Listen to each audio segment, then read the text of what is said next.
আসসালামু আলাইকুম। আয়াত অ্যান্ড আয়েশা মম ব্লগে সবাইকে স্বাগতম জানাচ্ছি। যারা এখনও আমার চ্যানেলটি সাবস্ক্রাইব করেননি, প্লিজ তারা সাবস্ক্রাইব করে পাশে থাকবেন।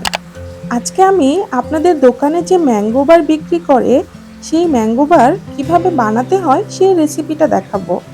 আর এই ম্যাঙ্গো বারটা বানিয়ে বছর জুড়ে সংরক্ষণ করতে পারবেন, নষ্ট হওয়ার কোনো চান্স নেই। আর এই ম্যাঙ্গো বারটা ছোট বড় সবাই খেতে অনেক পছন্দ করে। ম্যাঙ্গো বার বানানোর জন্য এখানে আমি আগের থেকেই 2 কেজি আম কেটে নিয়েছি। আর এই আমটা হতে হবে আধা পাকা, মানে কাঁচা পাকা।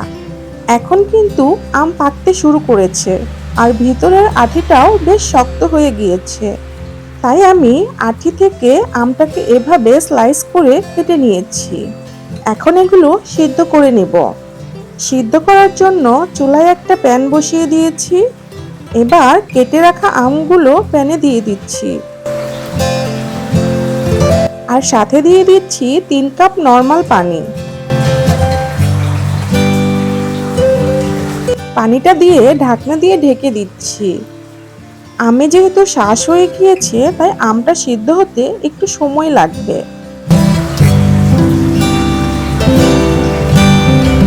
20 থেকে 25 মিনিট পর ঢাকনা খুলে দেখাই আমটা পুরোপুরি সিদ্ধ হয়ে গিয়েছে। এর মাঝখানে আমি একবার আমগুলো নেড়েচেড়ে দিয়েছি, যাতে করে নিচে লেগে না যায়। এভাবে একটা স্প্যাচুলা দিয়ে আমের খণ্ডগুলোকে গলিয়ে নিচ্ছি।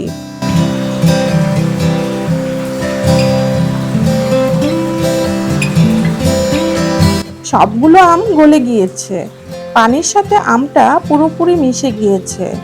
চুলা বন্ধ করে আমের পিউরিটাকে নেড়েচেড়ে ঠান্ডা করে নিচ্ছি। আমের পিউরিটা ঠান্ডা হয়ে গিয়েছে। তারপর এরকম একটা স্টেইনারে আমের পিউরিটা অল্প অল্প করে নিয়ে ছেঁকে নিচ্ছি, যাতে করে স্মুথ একটা পিউরি বের হয়। এভাবে করে সম্পূর্ণ আমের পিউরিটাকে ছেঁকে নিচ্ছি।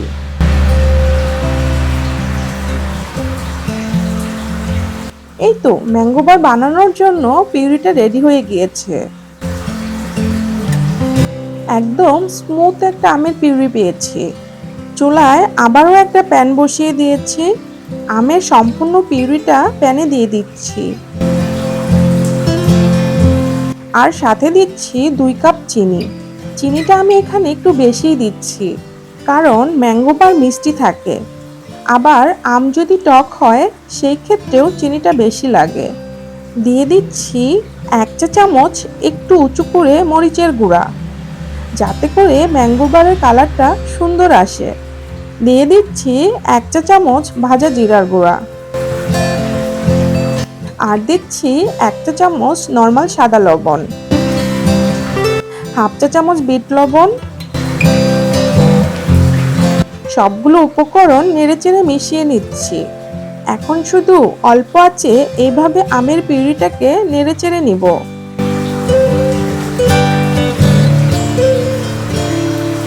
অনেক সুন্দর একটা কালার চলে এসেছে। এক্সট্রা কোনো ফুড কালার ব্যবহার করার প্রয়োজন নেই। পিউরিটা ফুটে ওঠা শুরু করেছে, আর বেশ ঘনও হয়ে এসেছে। চুলা থেকে নামিয়ে নিচ্ছি। আর এই পিউরিটা গরম থাকা অবস্থাতে যে পাত্রে শুকাবেন, সেই পাত্রে ঢেলে নিতে হবে। আমি এখানে পিৎজা প্যান আর ট্রেতে সরিষার তেল ব্রাশ করে নিচ্ছি।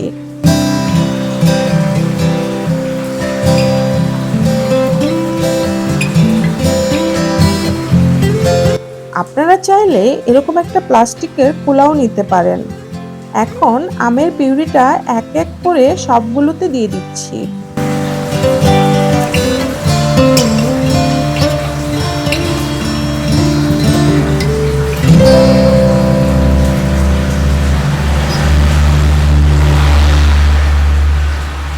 সবকিছুতেই ঢেলে নেওয়া শেষ।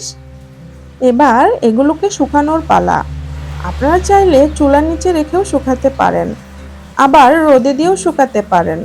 কড়া রোদে 1 থেকে 2 দিন সময় লাগবে। আমার একটু সময় বেশি লেগেছে শুকাতে, কারণ আমার বাসায় বারান্দায় এত ভালো রোদ পায় না। এই তো আমার ম্যাঙ্গো বার শুকিয়ে গিয়েছে। এইভাবে টাচ করলে বুঝতে পারবেন হাতে আর লেগে যাচ্ছে না।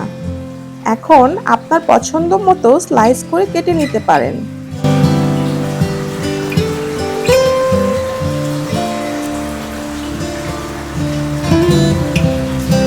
এই তো আমার পারফেক্ট ম্যাঙ্গো বার রেডি হয়ে গিয়েছে।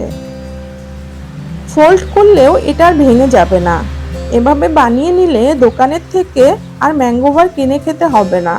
একদম স্বাস্থ্যকর পরিবেশে নিজের হাতে বানানো মজাদার ম্যাঙ্গো বার। আর এটা একবার বানিয়ে বছর জুড়ে সংরক্ষণ করতে পারবেন। দেখতে কি সুন্দর লাগছে। ভিডিওটা ভালো লেগে থাকলে অবশ্যই লাইক, কমেন্ট এবং শেয়ার করতে ভুলবেন না। আজকের মতো এ পর্যন্তই।